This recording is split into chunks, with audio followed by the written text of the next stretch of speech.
story time. First tales for sharing, told by Stella Blackstone, and illustrated by Ann Wilson.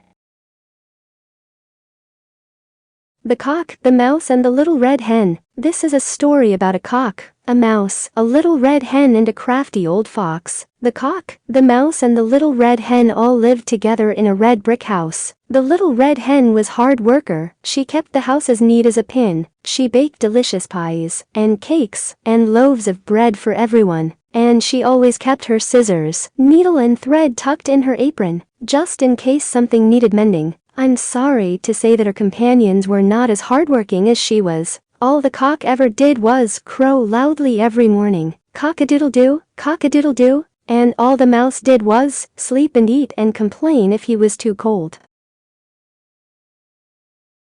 Not far away from the red brick house lived a crafty old fox and his family. One day, the crafty old fox could not find anything tasty in woods to feed his wife and his 4 hungry fox cubs.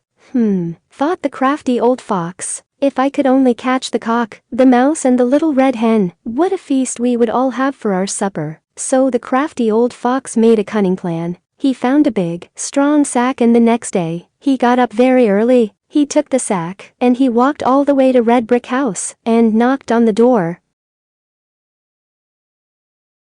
The cock had only just woken up and was getting ready to come outside and sing cock-a-doodle-doo. He rubbed his eyes and opened the door, but before he could open his beak, the fox had grabbed him by the feet and stuffed him into the sack. The cock flapped and thrashed and squawked, and soon the mouse woke up in alarm. Quick as a flash, the crafty old fox grabbed him by the tail and swung him into the sack as well. Then he pounced on the little red hen and flung her into.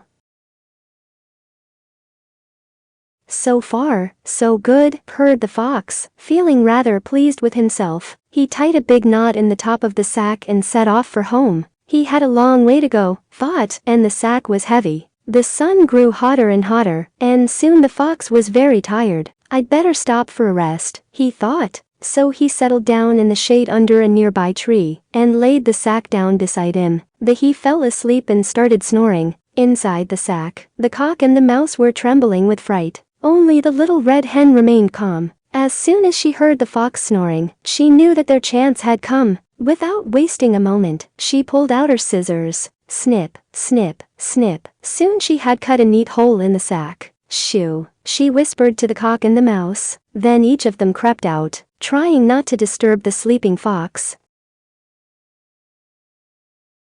Quick, bring me some stones, whispered the little red hen. The cock nearly jumped out of his feathers with surprise. What's she bossing me around like this for? He thought. Just then, the fox gave a big sigh and rolled over. The cock was nearly paralyzed with fear, and he realized that, if he didn't change his ways and help the little red hen, he would become the fox family's dinner. Hurry up and help me, he hissed at the mouse, and between them they pushed 3 heavy stones over to the sack, and rolled them in. So far, so good, whispered the little red hen. Then she sewed up the sack again, so neatly that it looked as good as new. Let's get out of here, whispered the mouse, and the 3 friends ran as fast as they could back to the red brick house.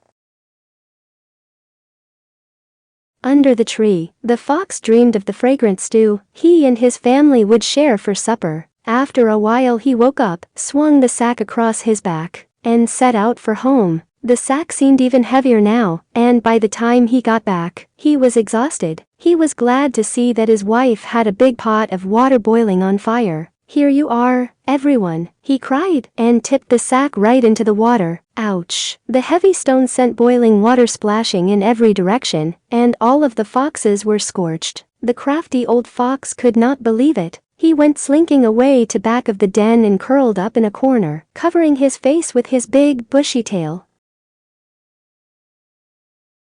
The fox family did not have anything for supper that night, but the cock, the mouse and the little red hen baked a big apple pie to celebrate their escape, and everyone helped to make it. And from then on, the cock and the mouse took great care to help their clever and hardworking friend, the little red hen. Thank you for watching this video. Please like and subscribe to my channel, and don't forget to click on bell icon to get new video updates.